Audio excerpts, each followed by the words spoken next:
Terima kasih pemirsa, Anda masih bersama kami di Time to Talk, because it's time to talk bersama saya, Dita Ruspendi. Kita masih membahas ada apa dengan Permendikbud nomor 30 tahun 2021 ya, karena permen ini memicu kontroversi karena sebagian kalangan menganggap terdapat penggunaan diksi yang dikhawatirkan malah melegalkan perilaku seksual. Kita masih terhubung melalui sambungan virtual bersama dua narasumber kita. Kali ini ada Pak Andi Wijaya, anggota Majelis Hukum dan HAM PP Muhammadiyah, dan juga Mas Firdian Aurelio Hartono, Ketua BEM Visip Unpad 2021. Kita ke Mas Firdian terlebih dahulu ya. Mas Firdian, bagaimana pendapat Mas Firdian tentang mahasiswa yang lainnya yang tidak setuju jika Mas Firdian ini tadi mendukung ya, mengapresiasi yang namanya permen ini. Bagaimana dengan mahasiswa yang lainnya yang tidak setuju atau yang kontra terhadap permen Dikbud ini? Bagaimana Mas Firdian? Baik, terima kasih Mbak Dita. Ketika ada teman-teman yang setuju ya sudah, nggak apa-apa, itu demokrasi. Tapi tugas kami adalah meluruskan miskonsepsi ini, itu aja. Dan sebenarnya saya mendapat begini sebenarnya. Ketika kemudian Permendikbud ini ingin direvisi gitu ya, tapi menghilangkan frasa tanpa persetujuan korban, itu sama saja menghilangkan Permendikbud itu sendiri sebenarnya. Walaupun Permendikbud itu isinya memang sangat beragam, mulai dari penanganannya, misalnya pembuatan kurikulumnya, pembuatan tata kelolanya, sampai kemudian bicara pencegahannya, bicara soal ada pembentukan satgas, pembentukan dana, sampai kemudian terbicara soal sanksi, administrasi, dan seterusnya. Tapi lagi-lagi ketika bicara soal Permendikbud, ini adalah bicara soal kemudian hal-hal yang mengatur lingkupnya hanyalah universitas, tidak mengatur soal tatanan pidana. Nah, sebenarnya miskonsepsinya seperti apa sih? Sebenarnya lagi-lagi ya, saya rasanya kurang mengerti kenapa selalu dipakai logika kebalikan. Misalnya ada tulisan dilarang parkir di depan pintu. Oh, berarti kalau dagang warung depan pintu boleh dong. Dilarang buang air kecil di sini. Oh, berarti kalau buang air besar di sini boleh dong. Dilarang buang sampah di sini. Oh, kalau gitu buang badan manusia di sini boleh dong. Kan itu lebih kebalik, sama aja konsepnya. Dan ini pun sama seperti misalnya ketika barang kita diambil orang tanpa persetujuan kita, ya itu bukan pencurian. Ketika tanda tangan kita dipakai oleh orang tanpa persetujuan kita, ya kemudian itu bisa disebut pemalsuan identitas. Ya kenapa nggak bisa diterapkan hal sama pada faktor seksual misalnya. Dan ketika bicara soal tadi misal tentang narkoba, tentu saja ini hal berbeda. Ketika bicara narkoba sudah ada tentang undang-undang yang mengatur tentang narkotika gitu. Dan kemudian ini adalah bicara soal kekerasan seksual lagi-lagi. Mungkin kalau misalnya bicara soal zina misalnya, mungkin salah tempat mungkin ya bagi teman-teman yang menganggap bahwa ini adalah hal yang miskonsepsi. Karena sudah mungkin bisa tepat diatur dalam KUHP. Tapi ini kan bicara soal Permendikbud khusus bicara kekerasan. Kekerasan itu apa? Adalah satu hal yang kemudian tidak diinginkan oleh korban, baik perempuan ataupun laki-laki. Jadi bagi saya itu sih Mbak, bahwa rasanya tugas kami yang kemudian sudah mengkaji berkali-kali ya, berdiskusi dengan korban berkali-kali, melakukan pendataan berkali-kali, ya adalah meluruskan diskusi itu. Gitu. Karena ini Indian kebaikan bersama. Berarti Mas Firdian ini tidak setuju ya kalau ada yang mengatakan bahwa permen ini membuka ruang zina begitu?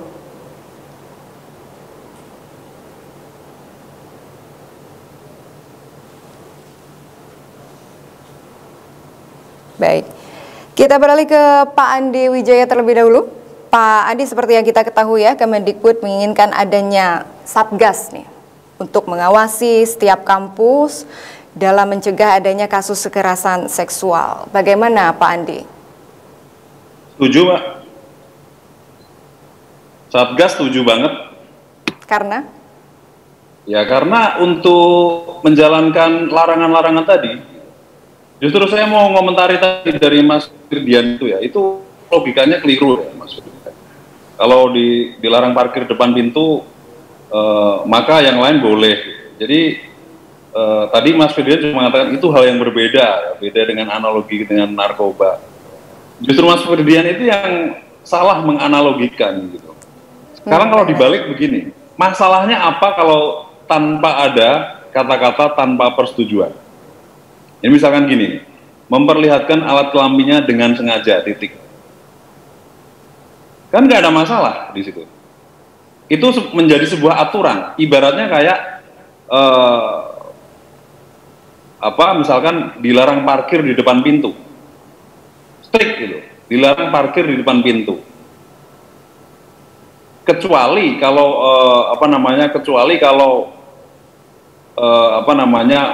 pemilik rumah membolehkan, itu opsional. Gitu. Jadi bukan sesuatu hal yang haram. Nah itu opsional, itu perlu persetujuan dari pemilik rumah. Tapi kalau sesuatu hal ya, misalkan kayak porno aksi, pornografi, itu kan sesuatu hal yang memang tidak pantas gitu. Normanya itu melanggar norma kesantunan dan kesopanan gitu. Jadi kalau memberikan larangan itu udah cukup dilarang, nggak perlu ada persetujuan gitu loh Mas. Jadi kenapa kami strict di situ karena itu. Jadi ya kalau hukum bukan soal dibalik-balik ya. Kalau hukum harus jelas, gitu. Jadi kalau boleh, kalau enggak, gitu. Kayak gitu. Jangan, jangan teruskan dulu. Kalau nggak dibolak-balik gimana, gitu. Ini kan masalahnya frasa. Ya. Jadi jangan menimbulkan tafsir yang berbeda, kayak gitu. Jadi ini biar kami dikira biar ini ya kami nggak dikira kagak ngerti gitu loh. Jangan dianggap kita ini membolak-balikan, enggak juga. Makanya kami justru malah mempertanyakan kembali. Kalau cukup tanpa dengan sengaja titik, tidak ada tambahan tanpa persetujuan korban, kan tidak ada masalah. Artinya itu ada kepastian hukum.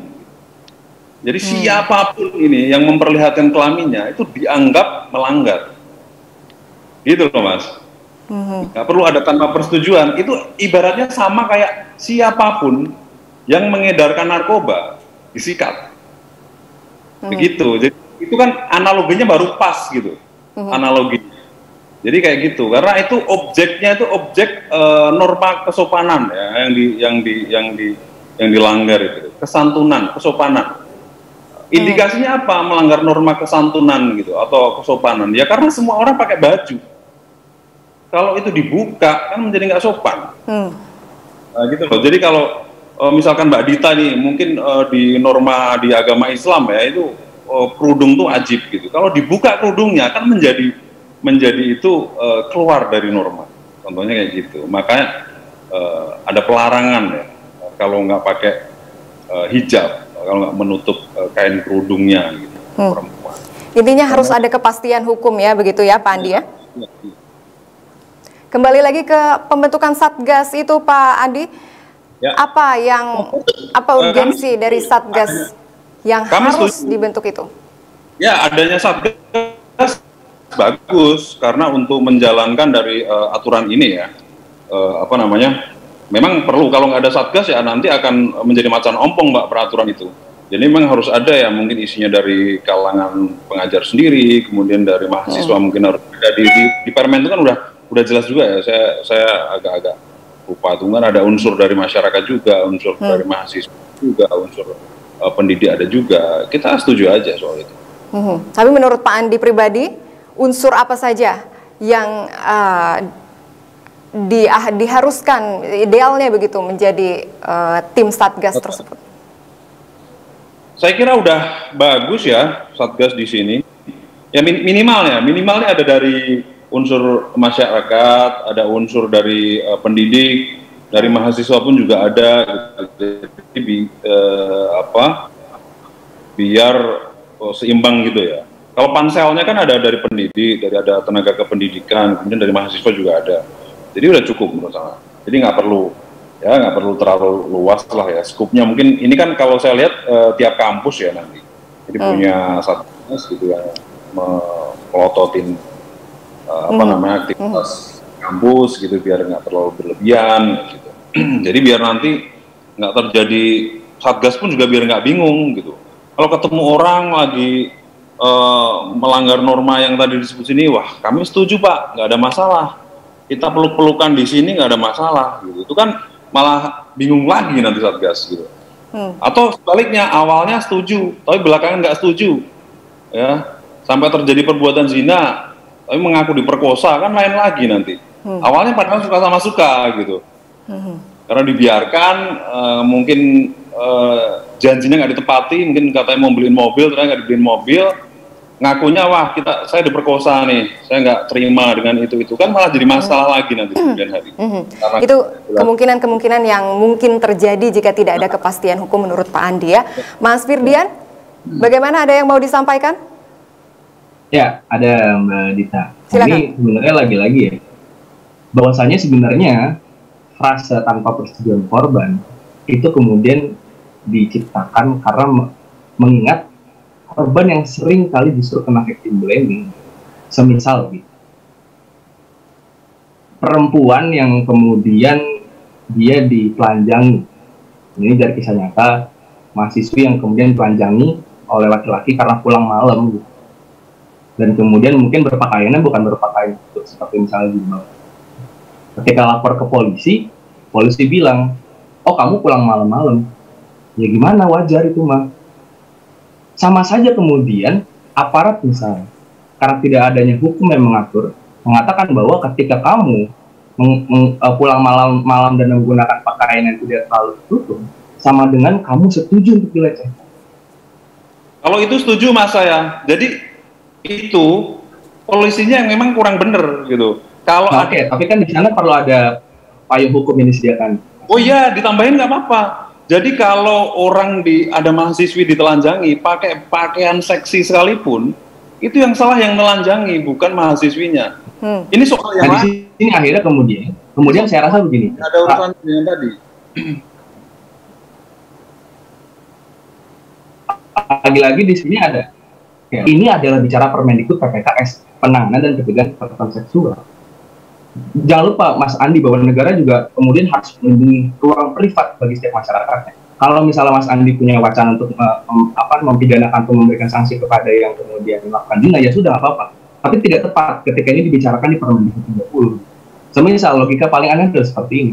Oh ya, kalau misal Permendikbud ini disahkan, nanti bakal banyak orang melakukan hubungan di lobi rektorat, satpam pengen bubarin. Mereka bilang, saya suka sama suka. Ada satpam bilang kayak, aduh saya nggak bisa bubarin. Kan nggak gitu. Ada yang namanya norma, ada yang namanya kode etik. Makanya dan akhirnya kan di sana, di itu ruang publik. Tapi kita bicara ruang privat yang tidak boleh dimasuki oleh negara, dan di sana banyak terjadi kasus-kasus yang kemudian luput ditangani oleh pemerintah ataupun kampanye. Aturannya mau dipakai apa kalau nanti terjadi kayak gitu? Atau misalkan saya mau nanya balik nih, misalnya kayak gini nih, yang tadi lagi-lagi ya kita sebut lagi deh, memperlihatkan alat kelaminnya dengan sengaja. Kalau titik sampai di situ apa masalahnya? Oke, pertama saya akan sedikit jelaskan ya. Silakan. Ini beberapa kajian dari kami tentang setiap pasal-pasal atau ayat yang ada sebenarnya akan punya manfaat baik apa. Misal, izin saya bacakan. Pertama misalnya ada satu pasal yang menyebutkan bahwa dilarang kemudian kurang lebih kemudian bicara soal dilarang melakukan sesuatu kegiatan yang memang di luar jam akademik. Untuk apa sih hal tersebut kemudian diadakan gitu? Karena seringkali banyak kasus bahwa kemudian baik dosen atau mahasiswa itu nggak usah dibahas, itu setuju. Gimana Mas Andi? Kita setuju. Baik, silakan dilanjutkan terlebih dahulu Mas Firdian. Oke, betul. Dan akhirnya misalnya bicara seperti ini lagi.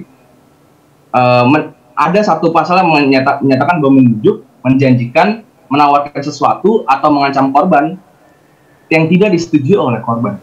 Misalnya membujuk ini, menjanjikan ini, misalnya menjanjikan diperlihatkan atau seterusnya gitu. Ini kan kemudian kalau misalnya pakai logika yang tadi, oh ya udah siapapun yang kemudian mengajak kekerasan seksual, ya sudah harus dipidana. Padahal kan ketika ada frasa tanpa persetujuan korban, yang ingin dikejar adalah mencegah dosen atau pejabat kampus misalnya menyalahgunakan kekuasaan untuk keuntungan seksual pribadi. Misalnya apa, Dek, dari nilai UTS dan UAS kamu seharusnya tidak lulus. Tapi saya bisa aja ngurusin kamu, asal kamu melakukan sesuatu.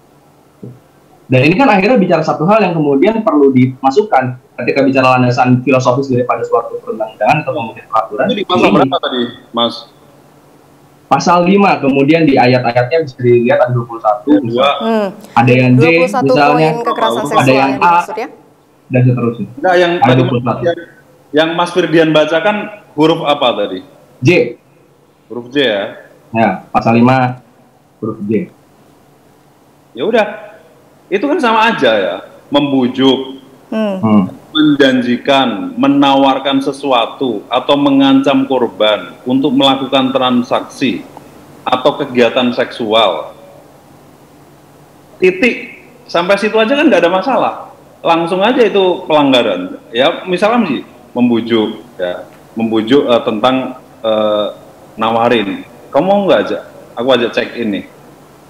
Nah, itu mestinya harus pelanggaran karena itu kampus, ya. Kemudian menjanjikan, menawarkan sesuatu yang ini kan yang intinya yang berhubungan atau transaksi kegiatan seksual. Kalau menjanjikan di luar itu mungkin persetujuan, misalkan kamu mau nggak jadi tim riset aku, ya, kamu mau nggak menjadi kita usulkan jadi mahasiswa berprestasi. Kamu nggak aku janjikan nilai A misalnya. Nah, itu bukan transaksi atau kegiatan seksual. Yang nggak boleh di sini kan membujuk, menjanjikan untuk kegiatan seksual gitu. Dan iya, makanya yang diatur oleh peraturan ini adalah bisa kekerasannya, Mas Andi. Mungkin Mas Andi bisa definisikan dulu. Menurut Mas Andi itu kekerasan seperti apa? Dari tadi Mas Firdian belum jawab. Apa masalahnya kalau tanpa persetujuan korban dicoret? Banyak. Baik. Kembali ke pembahasan Satgas, Pak Andi, Mas Firdian, Menteri kita Nadiem Makarim menargetkan ya seluruh kampus selesai membentuk Satgas penanganan kekerasan seksual hingga Oktober 2022. Kita akan dengarkan aspirasi dari Mas Firdian ya sebagai mahasiswa, seberapa penting yang namanya Satgas ini. Usai jeda berikut tetaplah bersama kami.